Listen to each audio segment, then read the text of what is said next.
Apakah Sony ZV-E10 ini masih worth it di tahun 2026? Halo semua, saya Steven.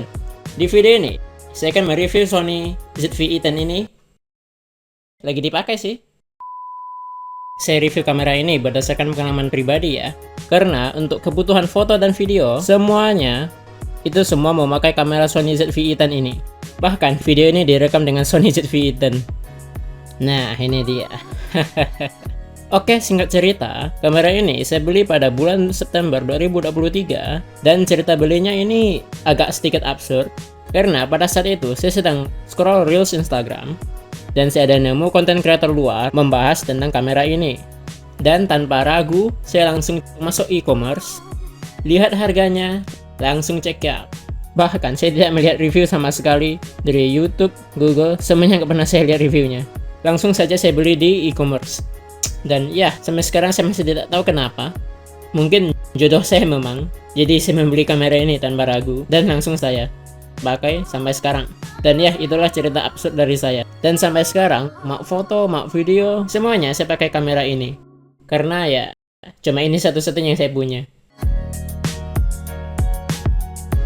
Kamera Sony ZV-E10 ini mampu merekam 4K 100 Mbps dan menurut saya ini sangat bagus sekali, terutama untuk kelasnya yang di high entry atau low mid. Dan juga untuk Full HD-nya sudah sangat bagus, terutama untuk konten sosial media ini sudah lebih dari cukup. Bahkan video ini direkam dalam resolusi Full HD.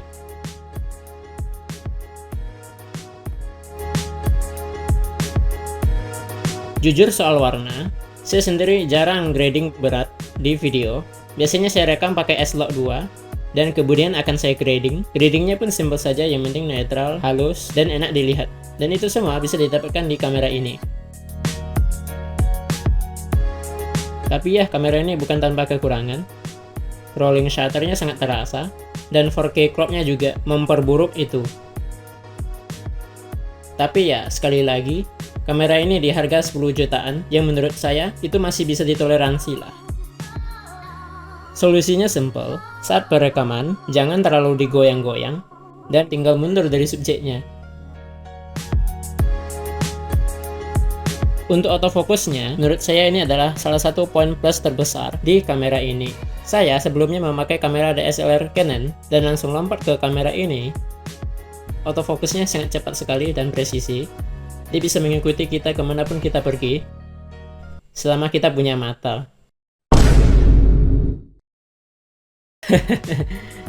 Canda guys, canda. Untuk low light ini ada sedikit delay dan kabur, tapi menurut saya oke lah, masih bisa ditoleransi.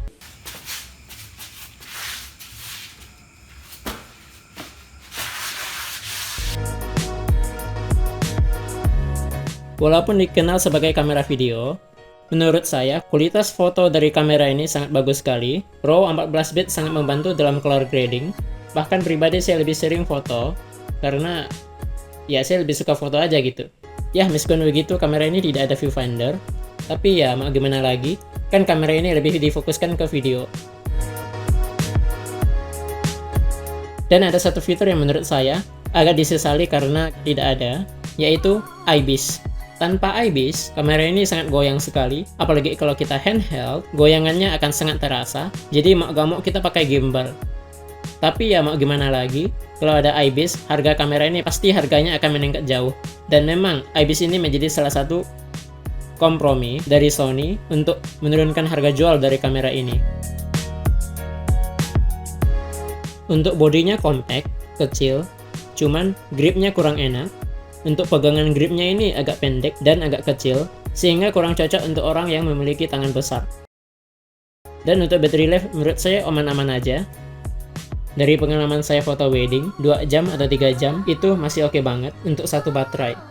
Selama kita bawa baterai cadangan, untuk berjaga-jaga tentunya. Soal panas, jarang sih kamera ini overheat, apalagi kamera ini sudah saya pakai untuk merekam video ini selama 15 menit nonstop dan masih oke-oke aja. Dan ekosistem pada lensa ini sangat luas sekali karena menggunakan E-mount, sehingga banyak lensa pihak ketiga yang bisa dipasang di kamera ini. Untuk saya pribadi, saya ada 3 lensa. Pertama lensa kit yang sedang dipakai ini, dan ada 2 lensa lainnya yaitu lensa tele 55-210 mm.